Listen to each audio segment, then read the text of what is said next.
वज़ीर आला केपी के कहते हैं कि हम अडयाला जेल के बाहर कैंप लगाएंगे एहतजाजी। ज़ाहिर है कि एक मुकाम पर जब आके पीटीआई के लोग बैठ जाएंगे और वहाँ कैंप लग जाएगा तो फिर आहिस्ता आहिस्ता वहाँ लोग बढ़ना शुरू हो जाएंगे। ये भी मुमकिन है कि एक ही दफ़ा बहुत सारे लोग आ जाएं। ज़ाहिर है कि जब लोग आएंगे बैठेंगे और वज़ीर आला केपी के उसको लीड करेंगे तो एक तमाशा तो बनेगा। वो कह रहे हैं लीड करेंगे, वहाँ ख़वातीन होंगी, वहाँ बच्चे होंगे। ये तो आपको पता है कि ये बच्चों को इस्तेमाल करते हैं, ख़वातीन को आगे कर देते हैं, बाद में कहते हैं जी बड़ा जुल्म हुआ है। ये सूरत हाल दोबारा फिर अलार्मिंग हो रही है। इसके साथ साथ जो बातें अली बिन गंडापुर साहब ने और की हैं वो इससे भी ज़्यादा ख़तरनाक है। वो कहते हैं कि मैं अपने सूबे का हक लेने के लिए इस्लामाबाद पर भी यलगार करूँगा, और जो जुमला उन्होंने बोला है वो नोट करने के काबिल। वो कहते हैं पुलिस को भी हमारा साथ देना होगा। जैसे जैसे मुल्क के हालात सियासी और मुआशी हवाले से एक ठहराव की जानब जाना शुरू हो गए हैं और इससे काम नज़र आने लगा है, वैसे वैसे हम देख रहे हैं कि पीटीआई दोबारा कुछ ऐसे इकदाम करने जा रही है जिसके नतीजे में एक दफ़ा फिर सियासी हलचल पैदा होगी। ये सियासी हलचल उस तरह की नहीं है जो बयानात, जलसे जुलूसों या तकारीर से पैदा होती हैं। ये इस नोयत के इवेंट क्रिएट करते हैं जिससे मुआशी और सियासी इस्तेहकाम लरस के रह जाता है। आज वज़ीर आला केपी के अली बिन गंडापुर साहब ने खिताब किया है और उसमें उन्होंने ये बात वाज़ेह की है कि पीटीआई का अगला प्लान क्या है। पहले तो हमें ये चीज़ जुनैद अकबर साहब ने बताई थी कि ईद के बाद हम तहरीक चलाएंगे, तो कुछ लोगों ने इसका मजाक भी उड़ाया। लेकिन जाहिर है कि जब बानी पीटीआई गिरफ्तार हैं और परेशानी में हैं, उनका रमज़ान भी जेल में ही गुजरना है,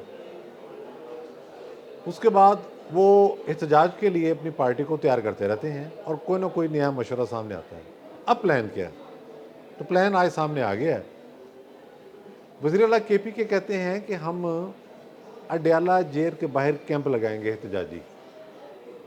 ज़ाहिर है कि एक मुकाम पर जब आके पीटीआई के लोग बैठ जाएंगे और वहाँ कैंप लग जाएगा तो फिर आहिस्ता आहिस्ता वहाँ लोग बढ़ना शुरू हो जाएंगे। ये भी मुमकिन है कि एक ही दफ़ा बहुत सारे लोग आ जाएं और उनको वहाँ से उठाना एक मुश्किल मरला हो। यकीनन सूबाई हुकूमत इस हवाले से खामोश नहीं बैठेगी। रावलपिंडी जो है, अडयाला जेल की जो हदूद हैं वो रावलपिंडी में आती हैं, तो ये पंजाब हुकूमत का मामला है और मुमकिन है दफ़ा 144 लगा दी जाए। लेकिन ज़ाहिर है कि जब लोग आएंगे बैठेंगे और वज़ीर आला केपी के उसको लीड करेंगे तो एक तमाशा तो बनेगा। वो कह रहे हैं लीड करेंगे, वहाँ ख़वातीन होंगी, वहाँ बच्चे होंगे। ये तो आपको पता है कि ये बच्चों को इस्तेमाल करते हैं, ख़वातीन को आगे कर देते हैं, बाद में कहते हैं जी बड़ा जुल्म हुआ है जब डिस्पर्स किया जाता है। अब जेल के बाहर इस तरह की एक्टिविटी किसी सूरत अफोर्ड नहीं की जा सकती। इस तरह तो फिर एक रिवाज बन जाएगा।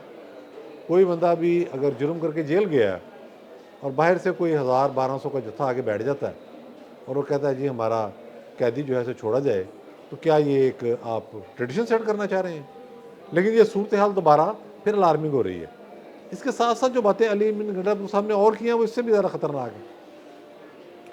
वो कहते हैं कि मैं अपने सूबे का हक लेने के लिए इस्लामाबाद पर भी यलगार करूँगा, और जो जुमला उन्होंने बोला है वो नोट करने के काबिल है, बहुत ही अलार्मिंग है। वो कहते हैं पुलिस को भी हमारा साथ देना होगा। यानी कि वो केपी के पुलिस को उकसा रहे हैं कि जब वो अगले लॉन्ग मार्च के लिए जाएंगे, किसी धरने के लिए जाएंगे, किसी धावे के लिए जाएंगे, तो पुलिस भी उनको सपोर्ट करे। आपको पता है कि ये पहले भी जब इस्लामाबाद पर इन्होंने धावा बोला है तो केपी के पुलिस के लोग कुछ बावर्दी और ज़्यादातर सादा कपड़ों में इनके साथ आए हैं। जब इस्लामाबाद की जानिब ये बड़े हैं तो बड़े प्रोफेशनल अंदाज के अंदर आंसू गैस के शेल बरसाए जा रहे थे पुलिस के ऊपर। बाद में पता लगा कि ये जो गन्स हैं ये तो वफाकी दारुल हुकूमत की पुलिस के पास भी नहीं है, पंजाब पुलिस के पास भी नहीं है। ये कौन चला रहा है? जब चेक किया गया तो पता लगा केपी के पुलिस के लोग हैं। फिर जब कुछ लोग गिरफ्तार हो गए और इंटेरोगेट किया गया तो साबित हो गया कि वो केपी के पुलिस के लोग हैं। बाद में खैर वफाकी हुकूमत ने उनको छोड़ दिया, हालांकि ये एक सरीहन जुर्म था और इसमें मार्जिन नहीं था छोड़े जाने का। ٹھیک ہے، وفاقی حکومت کا اپنا فیصلہ ہے، لیکن یہ اس کے ساتھ ساتھ وہ یہ کہہ رہے ہیں کہ جی وہ جو ہم پر گولی چلائی گئی وہ بڑی زیادتی ہے، ہم نے جب فوج سے بات کی تو فوج ہمیں کہتی ہے جی ہم تو وفاقی حکومت کے متحد ادارے ہیں، وفاقی حکومت جو حکم دے گی وہ اس کو اوبے کریں گے۔ یہ تو بات انڈرسٹوڈ ہے، یہ تو آئینی اور قانونی بات ہے، لیکن اس طرح سے پھر فوج کا ذکر کر کے آپ فوج کو متنازع بنانے کی کوشش کر رہے ہیں۔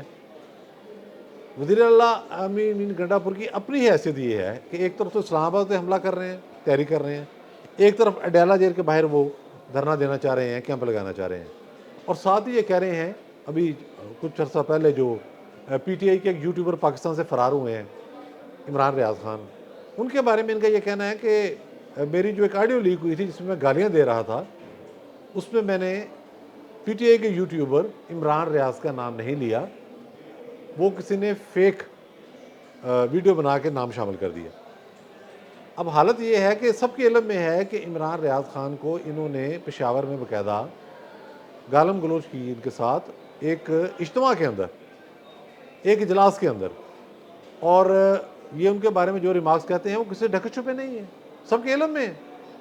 اور خود شیر افضل مروت صاحب بتا چکے ہیں کہ مجھے علی امین گنڈا پور نے بتایا کہ عمران ریاض کیسے باہر گیا، کیا کیا طریقہ تھا، کس سے طے کر کے گیا، سب کچھ ایک سودے بازی کے تحت ہوا ہے۔ تو یہ لیول ہے جھوٹ بولنے کا، یہ لیول ہے ان کی بہادری کا، اور دھمکیاں اس طرح سے دے رہے ہیں کہ جیسے کوئی بہت بڑی جلغار ہونے جا رہی ہے۔ مقصد کیا ہے؟ مقصد یہ ہے کہ پاکستانی عوام کو ریلیف نہ مل سکے۔ ایک جاتے جاتے خبر شیئر کرتا جاؤں، وفاقی حکومت بڑی تیزی سے کام کر رہی ہے بجلی کے مسئلے پر۔ ان گرمیوں میں آپ کے لیے خوشخبری ہے، بجلی 2 روپے سے لے کر 8 روپے پر یونٹ سستی ہو سکتی ہے۔ بہت شکریہ۔